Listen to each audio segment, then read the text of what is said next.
Students, my YouTube channel Adarsh study point में आप लोगों का स्वागत है। मैं हूं रविनंदन। आज आप लोग देखेंगे एक्सरसाइज 13.1 के महत्वपूर्ण क्वेश्चनों का सॉल्यूशन जो मैट्रिक बोर्ड परीक्षा के लिए बहुत ही आवश्यक है। आज वही क्वेश्चन बताए जाएंगे जो मैट्रिक बोर्ड परीक्षा में आ सके। ठीक है, तो इसलिए वीडियो के अंत तक देखिएगा। देखिए पहला क्वेश्चन क्या कर रहा है, दो घनों जिनमें से प्रत्येक का आयतन 64 सेंटीमीटर क्यूब है के संलग्न फलकों को मिलाकर एक ठोस बनाया गया है। इससे प्राप्त घनाभ का पृष्ठीय क्षेत्रफल ज्ञात कीजिए। तो घन, घनाभ, शंकु, गोला, बेलन के बारे में इसके पहले वाले वीडियो में बता दिया गया है। उसका इंट्रोडक्शन, महत्वपूर्ण सूत्र, किस प्रकार से उसका ट्रिक भी बताया गया है। अगर आप वो वीडियो नहीं देखे होंगे तो इस वीडियो के डिस्क्रिप्शन में जाकर देख लीजिएगा, उसका लिंक दे दिया जाएगा। ठीक है, तो देखिए सबसे पहले हम इसको एक घन बना लेंगे और उसको कैसे जोड़ते हैं उसको बता देते हैं। तो इसे मान लीजिए इस प्रकार से घन बनता है, ध्यान से देखिएगा।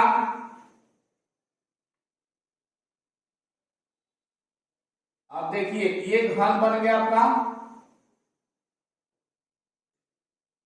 ठीक है, अब इसमें इसी प्रकार का एक घन जोड़ना है। तो जितना लंबा ये है, देखिए इसको जोड़ेंगे कैसे, उतना ही लंबा ऐसे खींच देंगे, फिर इतना ऐसे करेंगे। ठीक है, फिर ऐसे और फिर इसको मिला देंगे, फिर इसको मिला देंगे, फिर यहां से यहां तक ला देंगे और इसको फिर ऐसे कर देंगे। देखिए दो घन जुड़ गया और इसको यहां पर ऐसे मिला देंगे, बिल्कुल जुड़ गया है।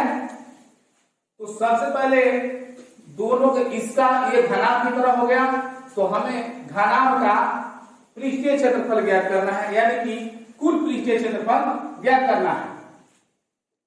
तो सबसे पहले जो दिया है उसको हम लिख लेते हैं। दिया है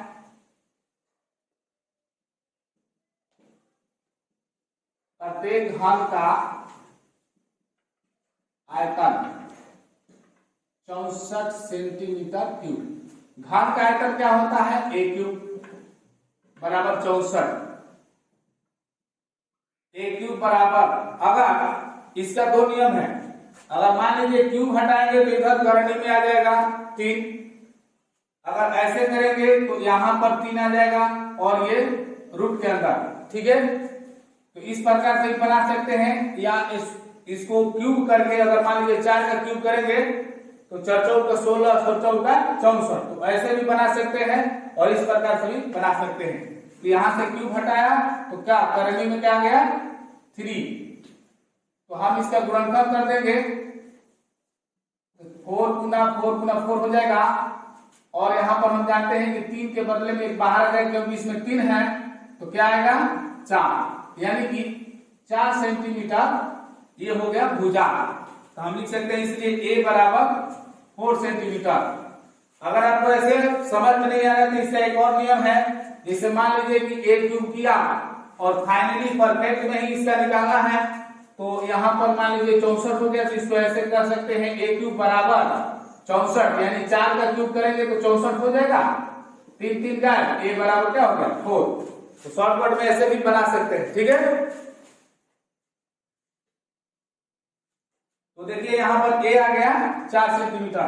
जब हम संलग्न फलकों को जोड़ेंगे तो क्या होगा, ये देखिए मान लीजिए 4 है और जब इसी के बराबर हम जोड़ेंगे, दो घन को जोड़ना है, तो ये क्या हो जाएगा 4, यानी 4 4 क्या हो जाएगा 8 हो जाएगा, यानी कि लंबाई 8 हो जाएगा। और ये जो ऊंचाई है ये 4 होगा और चौड़ाई जो है 40 सेंटीमीटर होगा, यानी कि ये टोटल कितना हो जाएगा 8 सेंटीमीटर। तो हम लिख सकते हैं इसलिए a बराबर 4 + 4 बराबर 8 सेंटीमीटर, b 4 सेंटीमीटर और h 4 सेंटीमीटर। ठीक है, इसलिए प्राप्त घनाभ का पृष्ठीय क्षेत्रफल। आप लोग कल इसके पहले वीडियो में बताया गया है 2 into l b plus b h plus h l. L का मान यहां पर क्या है 8 है, 8 गुना 4 प्लस 4 गुना 4 प्लस 4 गुना 8 2 और चौका 32, चौका 16 और चौका 32 2 8 और 2 10 के 0 3 1 4 3 7 7 1 8, ठीक है। और कुछ मतलब गुना 8 दूनी 16 यानी कि 160 सेंटीमीटर पृष्ठीय क्षेत्रफल निकालना है।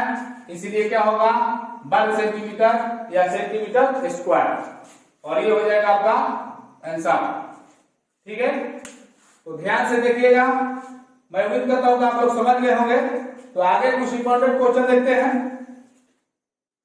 देखिए क्वेश्चन नंबर 2 13.1 का, कोई बर्तन एक खोखले अर्धगोले के आकार का है जिसके ऊपर एक खोखला बेलन अध्यारोपित है, उसके ऊपर में खोखला बेलन भी अध्यारोपित है।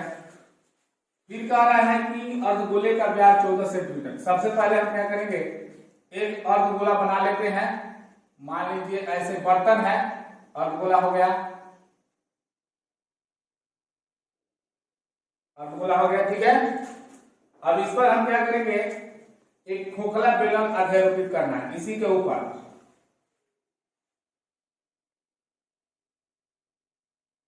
इस प्रकार से, ठीक है। अब इसमें 13 सेंटीमीटर कुल ऊंचाई है, यानी यहां से यहां तक, यहां तक 13 सेंटीमीटर है। व्यास है अर्धगोले का 14 सेंटीमीटर। तो जब व्यास 14 सेंटीमीटर है तो यहां से यहां तक कितना हो जाएगा, जिससे कि यहां से यहां तक कितना होगा 7, तो ये हो जाएगा 7 सेंटीमीटर, ठीक है। तो हम जो दिया है उसको लिख देंगे, दिया है अर्धगोले का व्यास 14 सेंटीमीटर, इसीलिए r बराबर 14/2 यानी d/2 होता है, आधा हो जाता है। हम डायरेक्ट आधा भी लिख सकते हैं, 7 सेंटीमीटर हो जाएगा, ठीक है। बर्तन की कुल ऊंचाई, कुल ऊंचाई कितना है 13 सेंटीमीटर, इसलिए बेलनाकार भाग की ऊंचाई h मान लेते हैं। तो कितना हो जाएगा बेलनाकार भाग, 13 में से क्या घट जाएगा, देखिए यहां पर ये त्रिज्या, यहां पर यहां से यहां तक त्रिज्या हो जाएगा, यहां से यहां तक त्रिज्या हो जाएगा, यानी कि 7 हो जाएगा। तो टोटल में से जब हम 7 माइनस कर देंगे तो यहां से यहां तक बच जाएगा, ठीक है। तो कितना हो जाएगा 6 सेंटीमीटर, यानी बेलनाकार भाग जो है उसका ऊंचाई कितना हो गया 6 सेंटीमीटर हो गया, यहां से यहां तक 6 सेंटीमीटर मान लिया गया। तो अब इसमें कह रहा है कि इस बर्तन के आंतरिक पृष्ठीय क्षेत्रफल, जो अंदर पृष्ठीय क्षेत्रफल है उसका क्षेत्रफल हमें ज्ञात करना है। तो आसानी से निकाल लेंगे, देखिए। इसलिए बर्तन का आंतरिक पृष्ठीय क्षेत्रफल बराबर क्या हो जाएगा, बेलन का आंतरिक, यांत्रिक यानी कि जो वक्र पृष्ठीय क्षेत्रफल उसको लिखेंगे तो क्या होता है 2πr(h) प्लस, फिर ये जो अर्धगोला है, अर्धगोला का जो आंतरिक पृष्ठीय क्षेत्रफल, मान लीजिए ये पूरा गोला है, तो अर्धगोला है, अर्धगोला का ये निकालना है, ये अंदर अंदर, इसको तो निकालना नहीं, अंदर अंदर निकालना है। तो पूरा गोला क्या होता है 4πr², तो अर्धगोला क्या हो जाएगा 2πr², तो इसमें प्लस कर देंगे 2πr² का। अब यहां पर कॉमन हो जाएगा, यहां पर ले लेते हैं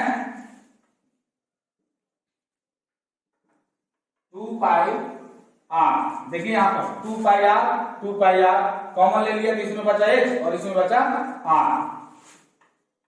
h प्लस r 2 गुने, अब यहाँ पर पाई का मान है कुछ को लेने के लिए तो हम क्या करेंगे 5/7 ले लेंगे और r कितना है 7 है, क्योंकि जब इसी पर अध्यारोपित है तो बेलन का भी जो त्रिज्या हो जाएगा तो क्या हो जाएगा 7 ही हो जाएगा।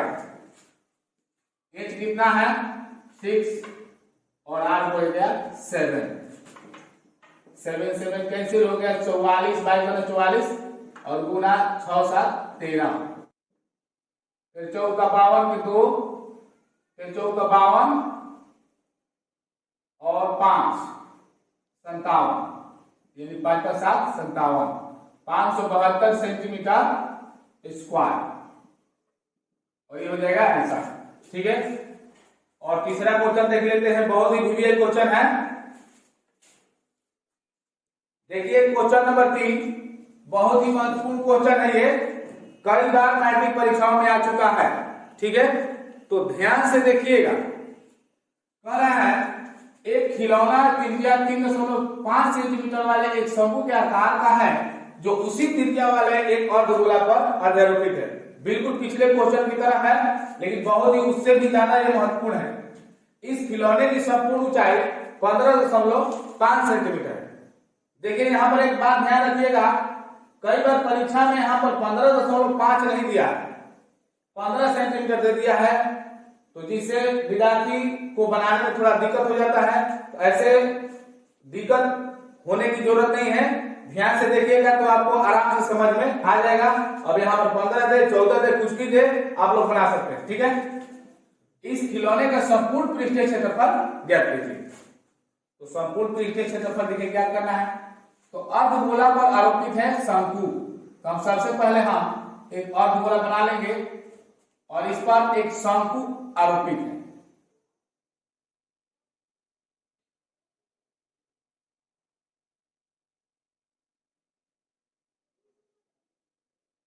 इसका त्रिज्या कितना है 3.5 सेंटीमीटर लिख सकते हैं। संपूर्ण ऊंचाई 15.5 सेंटीमीटर है। ठीक है,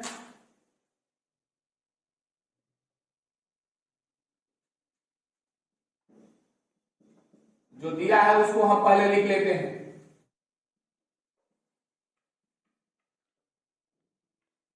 खिलौने की त्रिज्या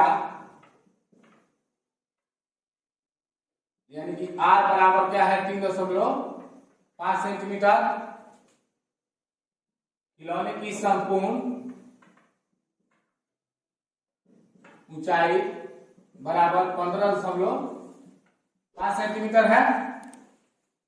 तो यहां पर देखिए ये जो त्रिज्या दिया हुआ है 3.5 का, यहां से यहां तक कितना हो जाएगा 3.5 हो जाएगा। तो 3.5 जब टोटल में से घटा देंगे तो इस शंक्वाकार भाग का ऊंचाई बच जाएगा। तो इसलिए शंक्वाकार भाग का ऊंचाई इसको h मान लेते हैं। 15.5 में से घटेगा 3.5 तो क्या बचेगा 0 और यहां पर हो जाएगा 2 और यहां 1 यानी कि 12 सेंटीमीटर। ठीक है, तो एक बात समझ लीजिए, यहां पर पहले संपूर्ण पृष्ठीय क्षेत्रफल, तो खिलौना कितना है, ये वक्र है अर्धगोला का, और ये जो है वक्र, ये जो शंकु का वक्र है, तो इसका क्षेत्रफल हमें ज्ञात करना है। तो शंकु का क्षेत्रफल ज्ञात करने के लिए हमें एल की जरूरत है, जबकि एच हमारे पास है, त्रिज्या है, तो हमें एल ज्ञात करना पड़ेगा।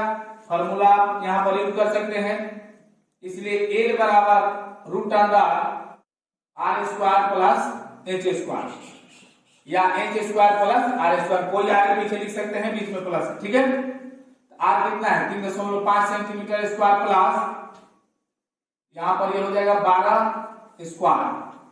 ठीक है, 3.5 को हम स्क्वायर करेंगे तो हो जाएगा 5 का 25, 5 3 15, 16 17, 3 5 15, 3 का 9, 1 10 यानी 5 2 2 1 यहाँ पर दशमलव आ जाएगा, यानी कि हो जाएगा 12.25 प्लस बराबर 44 से। अब इसको हम जोड़ देंगे इसमें 144, कितना हो जाएगा 651, यानी कि 156.25। ठीक है, अब 156.25 को हम क्या करेंगे, वर्गमूल निकालेंगे। देखिए कैसे निकलेगा 156.25, यहां से आप वर्गमूल निकालना जानते होंगे। ठीक है, 2 हो जाएगा, यहाँ पर 2 से जाएगा तो 2 दूनी के 4, 44 हो जाएगा। 2 1 ऊपर से 2 5 उतरा, क्योंकि यहाँ पर डबल ही उतरेगा। ठीक है, ये 4 हो गया, यहाँ पर 2 हो गया, और 2 से गया तो यहाँ पर 2 हो गया। उसके बाद दशमलव है, लास्ट में 5 है तो कैसे जाएगा, 5 से 5 5 25, 5 4 20 2 22, 5 2 10 2 12, यानी कट गया, यानी 12.5 आ गया वर्गमूल इसका। तो हम लिख सकते हैं 12.5 सेंटीमीटर। ठीक है, ए लाइन। तो देखिए आगे ध्यान से देखते रहिएगा, आपको समझ में आ जाएगा। अब हम क्या करेंगे, लिख देंगे, इसलिए खिलौने का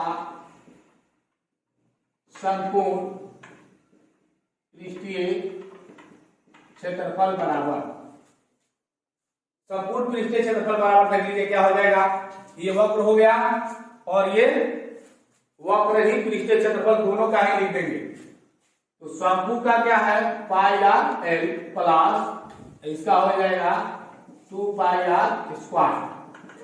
तो देखिए यहाँ पर पाई आर कॉमन हो जाएगा, एल प्लस 2 आर बच जाएगा। पाई का मान हम 22/7 लेंगे, और आर का मान यहाँ पर है कितना है 3.5, और यहाँ पर देखिए एल आ गया है हमारा 12.5 आ गया है। ठीक है, तो अब लिख देंगे 12.5 प्लस 2 गुना आर का मान है 3.5, ये हो गया 22/7 गुना 35/10, दशमलव हटा दिए। अब यहां पर देखिए 3.5 है और ये 2 है, 3.5 में 2 से गुना करें कितना होगा 7, और 12 7 कितना हो जाएगा 12, और 7 जोड़ेंगे तो कितना होगा 19, यानी कि 19.5। ठीक है, 7 का 35, 5 दूनी 10, और 2 से 1 कट जाएगा तो हो जाएगा 11। अब 11 में उसमें गुना कीजिए, 19 5 19 5 5 9 5 14 के 4, 9 1 10, 1 11, 1 1 2, यानी कि 2 1 4 5, और दशमलव आ जाएगा 1 के बाद, यानी यहां पर हो जाएगा, ये हो गया 214.5 सेंटीमीटर स्क्वायर, और ये हो जाएगा खिलौने का संपूर्ण पृष्ठीय क्षेत्रफल। तो मैं उम्मीद करता हूं कि आप लोगों को वीडियो पसंद आया होगा और ये मैथ समझ में आ गया होगा। तो अब अगले वीडियो मिलेंगे, तब तक के लिए जय हिंद जय भारत।